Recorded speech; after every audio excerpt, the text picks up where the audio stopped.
रविवार को detective William एक अपराध स्थल पर पहुंचते हैं और डिटेक्टिव डेविड से मिलते हैं, जिन्हें अभी अभी स्थानांतरित किया गया था। मृत शरीर एक व्यक्ति का है जिसे गोली मारी गई थी।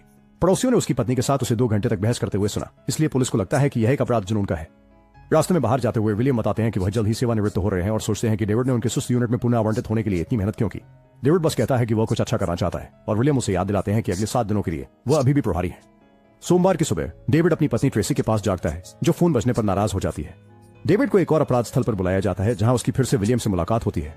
जब डेविड सोचता है कि क्या पीड़ित वास्तव में मरा हुआ है, तो लाश खोजने वाला पुलिसकर्मी नाराज हो जाता है और विलियम डेविड को अभिमानपूर्ण होने के लिए डांटता है।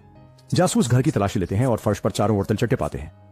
पीड़ित टेबल पर मृत है, उसका चेहरा स्पगेटी की प्लेट पर है, उसके हाथ और पैर बंधे हुए हैं और टेबल के नीचे उल्टी से भरी एक बाल्टी है। डेविड लगातार बेकार की टिप्पणियां करता रहता है, इसलिए विलियम उसे पड़ोसियों से बात करने के लिए भेज देता है। बाद में कार में डेविड विलियम को याद दिलाता है कि उसकी पहले से ही होमिसाइड डिपार्टमेंट में एक करियर है, इसलिए उसे ये छोटे मोटे काम नहीं करने चाहिए। मुर्दा घर में पीड़ित के बड़े शरीर को टेबल पर रखने के लिए 4 लोगों की जरूरत होती है। डॉक्टर बताते हैं कि उस आदमी ने तब तक खाया जब तक कि उसकी आंतरिक रक्तस्राव नहीं हो गई। उसके सिर पर कुछ चोट के निशान भी हैं, लेकिन वह यह नहीं बता पाए कि क्या हुआ। विलियम का मानना है कि आदमी के सिर के पीछे बंदूक रखी गई थी। बाद में विलियम पुलिस स्टेशन जाता है और कप्तान के साथ मामले के विवरण साझा करता है। 12 घंटे खाने के बाद हत्यारे ने उस आदमी को लात मारी, जिससे उसके अंदरूनी हिस्से फट गए। ये किसी को मारने के लिए बहुत काम है, इसलिए विलियम सोचता है कि अपराधी ने इसमें अर्थ डाला है और वह शायद एक सीरियल किलर है।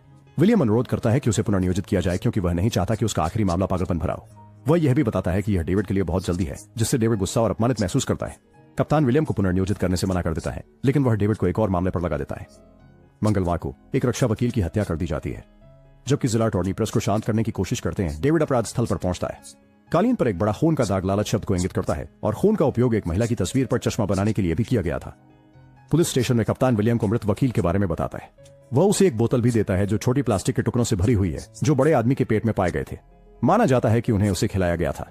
विलियम अपराध स्थल पर वापस जाता है और फ्रिज खोलता है, जहां उसे फर्श पर अजीब छेद मिलते हैं। पेट से निकले प्लास्टिक के टुकड़े छेदों में फिट होते हैं, इसलिए विलियम फ्रिज को वापस जगह पर खिसका देता है और उसके पीछे उसे दीवार पर चिकनाई में लिखा शब्द भोग मिलता है। इसके अलावा वहां पर एडम की पुस्तक पैराडाइज लॉस्ट से एक उद्धरण के साथ एक नोट भी है, जिसका अर्थ है कि यह सब बस शुरू हुआ है। फिर विलियम सब कुछ स्टेशन पर ले जाकर यह सिद्धांत बनाता है कि सीरियल किलर 7 महापाप कर रहा है। बड़ा आदमी पहले लालच के साथ था और वकील दूसरा लालच का था, जिसका अर्थ है कि सप्ताह के अंत तक हर दिन एक हत्या होगी। विलियम स्टेशन छोड़ते समय कहते हैं कि डेविड पूरे मामले को ले सकते हैं। शाम को विलियम लाइब्रेरी जाते हैं और कैंटरबरी टेल्स और डिवाइन कॉमेडी जैसी कई क्लासिक किताबों का अध्ययन करते हैं। वह पन्नों की फोटोकॉपी करते हैं और एक रीडिंग लिस्ट बनाते हैं, जिसे वह डेविड की डेस्क पर एक लिफाफे में छोड़ देते हैं। इस बीच डेविड दोनों अपराध स्थल की विस्तृत जानकारी का अध्ययन करते रहते हैं। बुधवार को विलियम के कठिन किताबों की पसंद से डेविड बहुत निराश हो जाते हैं, इसलिए एक अधिकारी उन्हें इन ग्रंथों के क्लिप्स नोट संस्करण लाकर देता है। बाद में स्टेशन में डेविड को पता चलता है कि उन्हें विलियम के साथ कार्यालय साझा करना होगा। जब ट्रेसी कॉल करती है, तो वह डेविड को फोन विलियम को देने के लिए मजबूर कर देती है, ताकि वह उन्हें रात के खाने पर आमंत्रित कर सके। उस रात विलियम युवा जोड़े से मिलने जाता है और हंसने से नहीं रोक पाता जब ट्रेन गुजरने से पूरा घर हिल जाता है। रात के खाने के बाद लोग मामले पर चर्चा करते हैं। डेविड का मानना है कि हत्यारा शुक्रवार को चोरी से आया था और पूरे सप्ताहांत वकील को परेशान कर सका। पीड़ित को चाकू से मांस का 1 पाउंड काटकर तराजू पर तौलना पड़ा। वहां मर्चेंट ऑफ वेनिस से एक उद्धरण के साथ एक नोट भी था। मांस वकील के पेट से आया था, इसलिए वह खून बह जाने से मर गया। विलियम सोचता है कि क्या हत्यारा उपदेश दे रहा है। फिर डेविड से खून के चश्मे वाली तस्वीर दिखाता है। यह महिला गुल्ड की पत्नी है, जिसे पहले ही एक सुरक्षित घर भेजा जा चुका है। विलियम भ्रमित होकर यह निष्कर्ष निकालता है कि कुछ ऐसा है जो उसने नहीं देखा, लेकिन उसे देखना चाहिए था। जासूस पत्नी से मिलने का निर्णय लेते हैं और उसे अपराध स्थल की तस्वीरें दिखाते हैं, यह देखने के लिए कि क्या उसमें कुछ खास नजर आता है। महिला संकेत करती है कि दीवार पर लगी एक पेंटिंग उल्टी है। दोनों अपराध स्थल की ओर दौड़ते हैं और दीवार से पेंटिंग निकालते हैं, लेकिन निराश होते हैं क्योंकि उसके पीछे कुछ नहीं है। हालांकि विलियम दीवार पर एक ब्रश का उपयोग करते हैं और कुछ उंगलियों के निशान पाते हैं। कुछ ही पलों बाद प्रिंट लैब अपने उपकरणों का उपयोग करके पूरे संदेश का पता लगाती है, जो कि उंगलियों के निशान से बना एक वाक्य है, मदद करो मुझे। ये उंगलियों के निशान पीड़ित के नहीं है, इसलिए वे उन्हें कंप्यूटर के माध्यम से चलाते हैं, लेकिन कोई मेल नहीं मिलता। गुरुवार को पुलिस को पता चलता है कि ये निशान विक्टर नाम के एक व्यक्ति के हैं, जो साउदर्न बैप्टिस्ट के रूप में पला बड़ा है, मानसिक बीमारी का इतिहास है और उसका लंबा आपराधिक रिकॉर्ड। सभी पुलिस वाले विक्टर के पीछे जाने के लिए स्टेशन छोड़ देते हैं, लेकिन विलियम को नहीं लगता कि वह सही व्यक्ति है। मिनटों बाद टीम विक्टर की इमारत में धावा बोलती है, जो बहुत अच्छी स्थिति में नहीं है। वे दरवाजा तोड़कर अपार्टमेंट की तलाशी लेते हैं, जो भयानक रूप से गंदा है।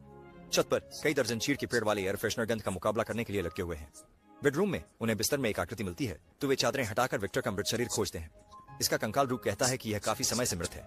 दीवार पर बिस्तर के ऊपर स्लॉथ शब्द लिखा हुआ है। डेविड को एक बॉक्स मिलता है जिसमें उस आदमी की 1 साल की विघटन प्रक्रिया की तस्वीरें होती हैं। जब एक पुलिसकर्मी शरीर के पास जाकर कहता है कि उसे वही मिला जो वह योग्य था, तो विक्टर अचानक खांसते हुए उठ जाता है, क्योंकि वह असल में जिंदा है। जब एम्बुलेंस उस आदमी को ले जाती है, एक रिपोर्टर इमारत में प्रवेश करता है और जासूसों की तस्वीर लेता है। डेविड गुस्से में आकर कैमरा फेंक देता है और रिपोर्टर पर चिल्लाता है जब तक वह चला नहीं जाता। बाद में अस्पताल में एक डॉक्टर पुष्टि करता है कि विक्टर ने 1 साल से हरकत नहीं की है, इसलिए उसकी मांसपेशियों और रीढ़ की हड्डी में गिरावट आई है। उसके सिस्टम में बहुत सारी दवाइयां हैं, उसका दिमाग खराब हो चुका है और उसकी जीभ नहीं है, इसलिए वे उससे पूछताछ नहीं कर पाएंगे।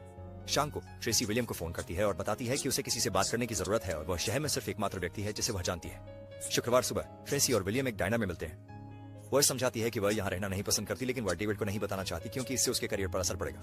ट्रेसी यह भी बताती है कि वह गर्भवती है। विलियम साझा करते हैं कि जब उन्होंने एक महिला को गर्भवती किया तो उसने गर्भपात करा लिया। हालांकि ट्रेसी बताती है कि वह बच्चे चाहती है, बस वह उन्हें शहर में नहीं पालना चाहती। फिर विलियम उसे सलाह देते हैं कि जब तक वह यह न तय कर ले कि वह बच्चे को रखेगी या नहीं, तब तक उसे डेविड को न बताएं, और ट्रेसी रोती है। इसके बाद विलियम काम पर चला जाता है। वह सबूतों को डेविड के साथ घूरता है, जो सोचता है कि हत्यारा पागल है। हालांकि विलियम को लगता है कि यह काम एक बहुत विधिपूर्वक व्यक्ति का है।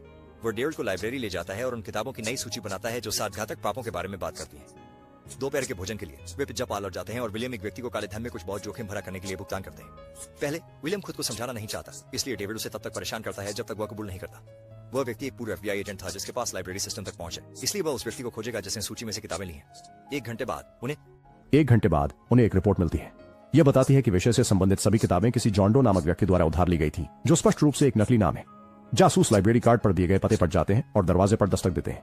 अचानक जॉन डो गलियारे में दिखाई देता है और जैसे ही वह उन्हें देखता है वह गोली चलाने लगता है। जासूस फर्श पर गिर जाते हैं गोली लगने से बचने के लिए और जॉन भाग जाता है। डेविड उसका पीछा करने के लिए नीचे की ओर दौड़ता है और कुछ और गोलियों से बचना पड़ता है। जब वह बच्चों की आवाजें सुनता है, डेविड तलाशी लेता रहता है और सभी जिज्ञासु नागरिकों को उनके स्थानों पर भेज देता है। अचानक वह एक चिल्लाती हुई महिला को उसके अपार्टमेंट से भागते हुए देखता है, इसलिए वह अंदर दौड़ता है। लेकिन सभी कमरों की तलाशी लेने के बाद उसे पता चलता है कि जॉन खिड़की से भाग गया। जब डेविड बाहर देखता है, जॉन गली से उस पर गोली चलाता है और मौके का फायदा उठाकर फिर से भागता है। गुस्से में डेविड भी खिड़की से चढ़ता है और छत पर दौड़ते हुए देखता है कि जॉन एक छोड़ी हुई इमारत में प्रवेश कर रहा है। खिड़की तोड़कर डेविड भी अंदर जाने में सफल हो जाता है और देखता है कि जॉन पीछे खून का निशान छोड़ रहा है, जिसका मतलब है कि वह घायल है। पीछा जारी रहता है, लेकिन कई गलियारों में दौड़ने के बाद जॉन आग से बचने का रास्ता इस्तेमाल करके फिर से इमारत छोड़ देता है। वह तेजी से सड़क पार करता है और छिपते हुए एक गली में जाता है, जिससे विभिन्न कारें फुटपाथ पर टकरा जाती हैं। फिर डेविड भी आग का रास्ता निकालकर बाहर आता है, कचरे के ढेर पर उतरते हुए। वह गली की ओर दौड़ता है और एक ट्रक पाता है। डेविड ध्यान से उसके आसपास देखता है। हालांकि जॉन ट्रक के ऊपर है और ऊपर से उसे मारकर गिरा देता है। फिर वह डेविड की बंदूक पकड़ लेता है और उसके सिर में गोली मारने की तैयारी करता है, लेकिन उसी समय विलियम आता है और जॉन भाग जाता है।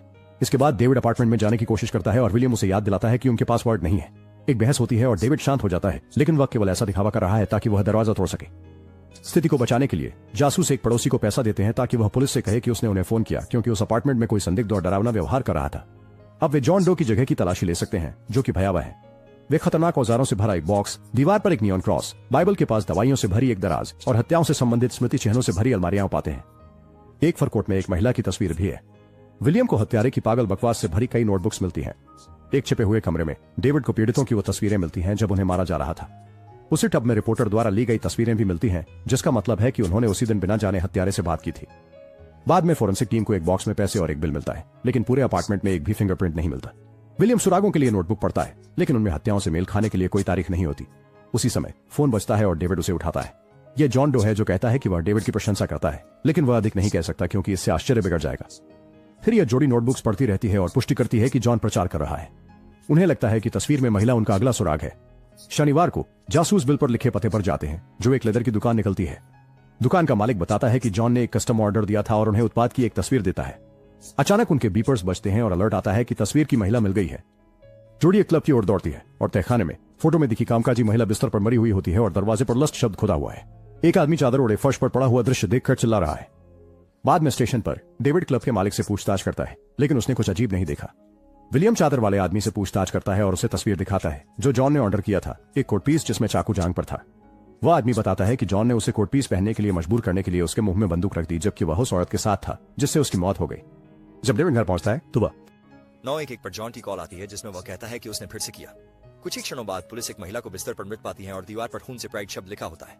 एक बोतल नींद की गोलियों और एक फोन उसके हाथों में चिपकाए हुए होते हैं।